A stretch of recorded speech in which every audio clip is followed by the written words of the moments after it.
Good morning from Moodus, Connecticut. A happy Easter to you. You know, I was saying the other day how hard it is to be a retired minister, not in a pulpit on Sunday morning.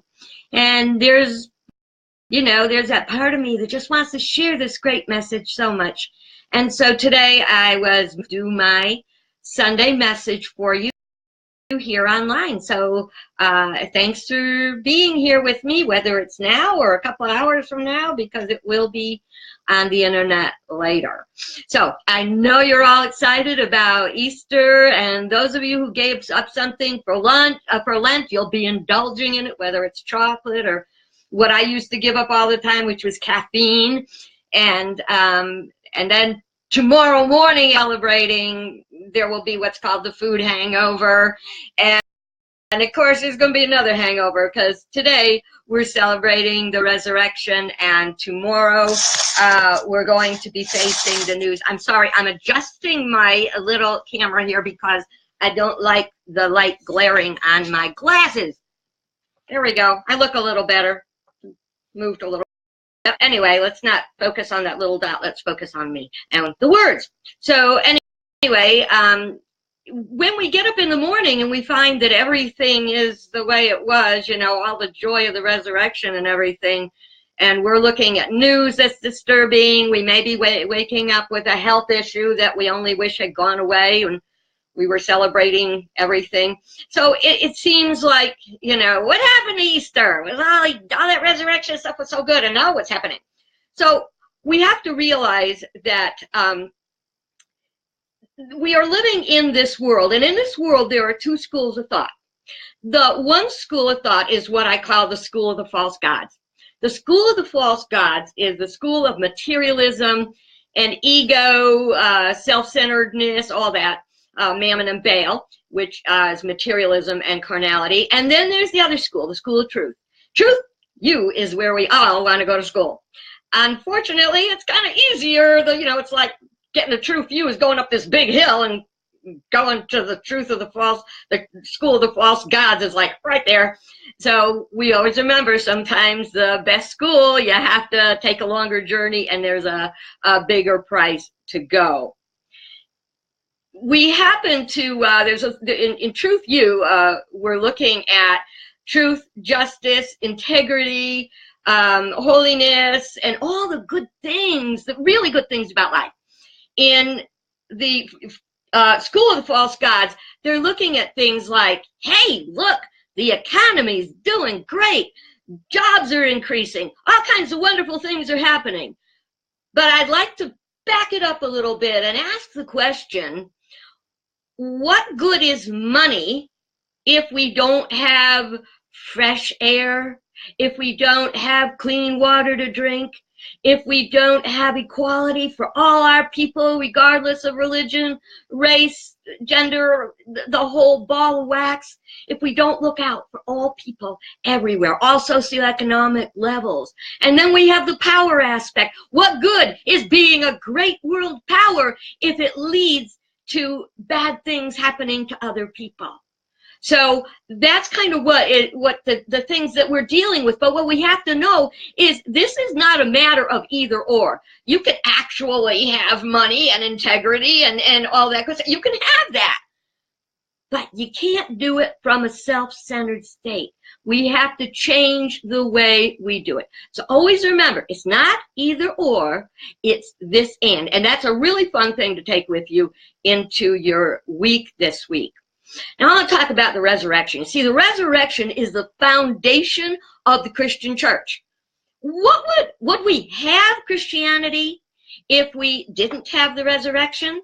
People would say, oh, well, he was a great guy. He taught some really cool things, and probably we would not even know that much the name of Jesus today. Maybe, kind of abstract, like Socrates, there would be the people. But it was a bigger movement. It moved the world. Why? Because of the resurrection. Jesus made the greatest overcoming, the overcoming that most of us, as that Joyce Meyer always say, you know, how can you claim dominion over the devil if you don't claim dominion over a sink of dirty dishes? And that's really kind of true for all of us, because we have to handle the little things in our lives before we can handle the big things in the world. So the resurrection means to us, you can overcome anything. A lot of people are waiting for the second coming. That's the title of my message today is it time for the second coming? You know, and they're saying, man, Jesus, come save us because we are in a mess here. But do you think Jesus is waiting to come and take us with him as he promised for things to get worse or for things to get better? I think he's waiting for things to get better, not things to get worse. Because what if Jesus came today? Oh my God, it's Easter Sunday, Jesus is back, it's the second coming, let's all run out and get ready to go. Well, if we haven't healed the issues that we have to heal within ourselves and among ourselves, we would only take that consciousness with us to paradise. And you know what that, I think Joni Mitchell sang the song, and a lot of you are too young to even know it. But she said, they paved paradise and put in a parking lot. What would that be? It'd be taking all the messes we got here and moving them to a higher level. What we have to do instead is to move to a greater level. So I don't think that Jesus is waiting for things to get worse to come better. I think he's waiting for us to get it, which always brings me back to my mother. You know how you all have those sayings your mom said, my mother always said, you know. Well, one of the things my mother always said was, why do I have to tell you over and over? Why don't you just get it the first time? Yeah. Did your mother say that too? This could be.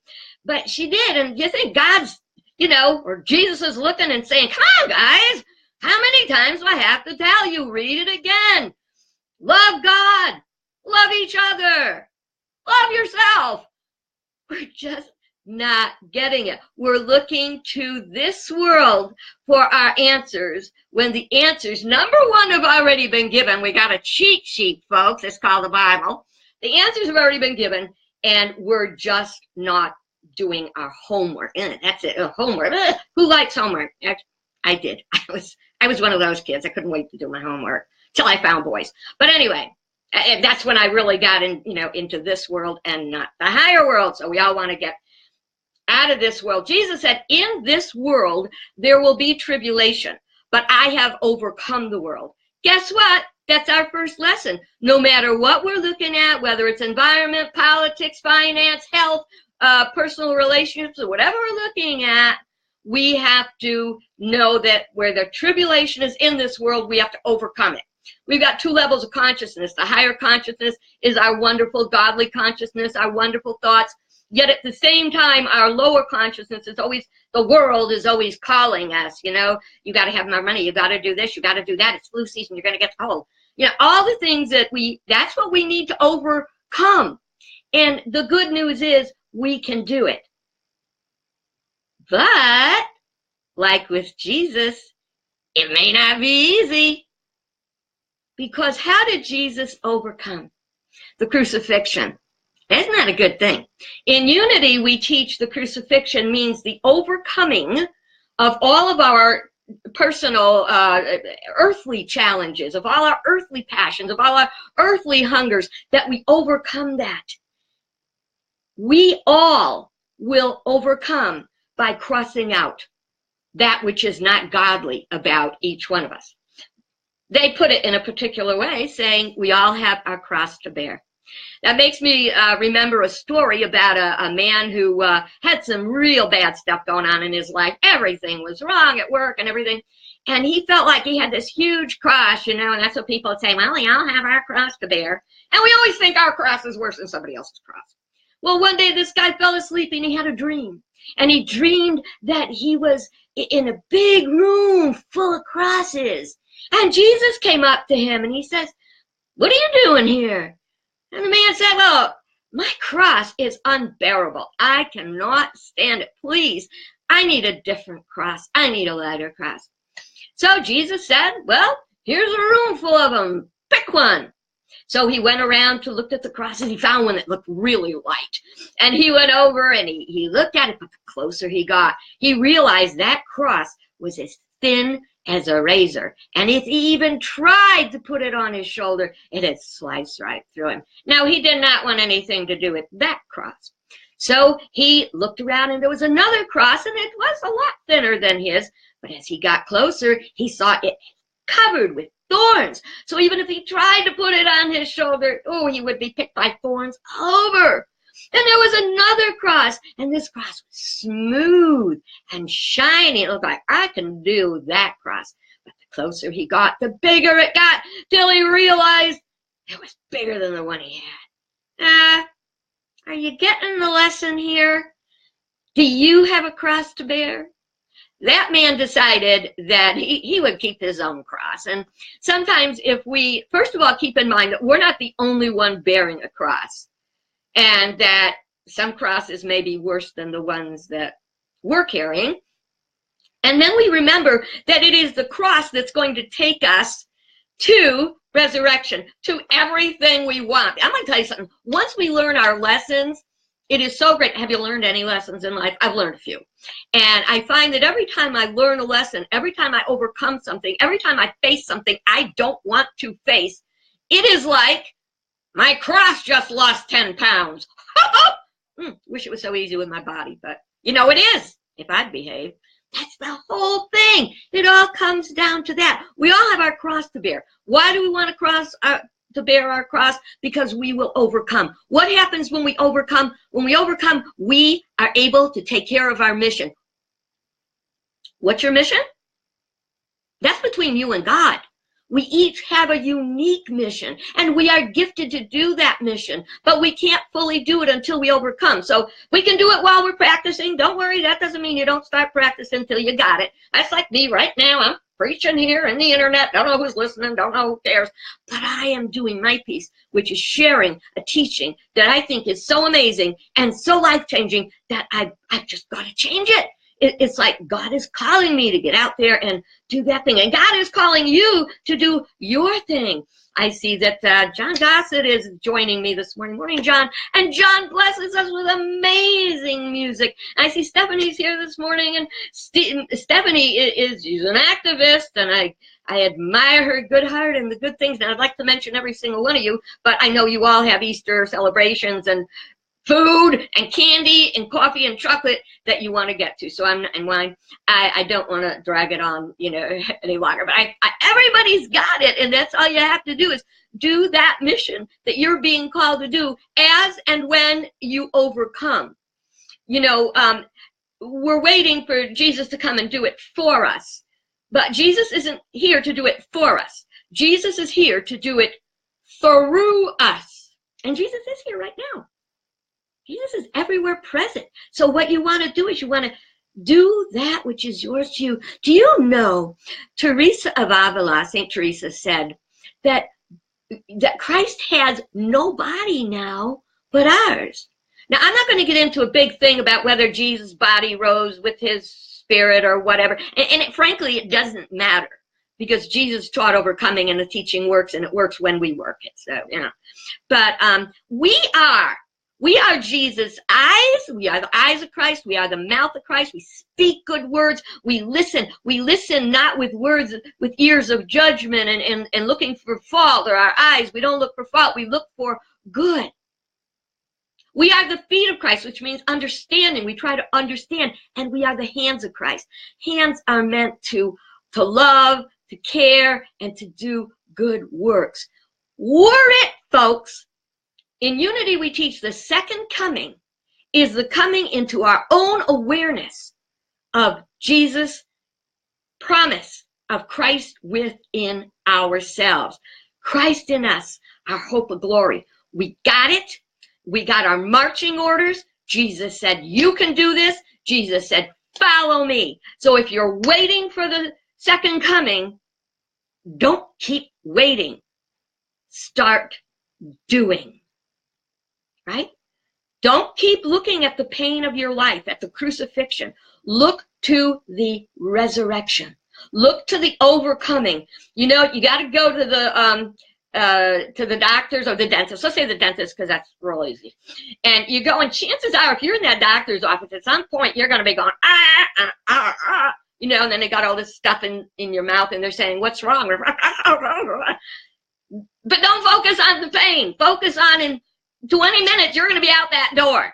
So when you're going through the worst of your pain, remember, it came to pass, not it came to stay. So keep your eyes on the resurrection, not on the crucifixion.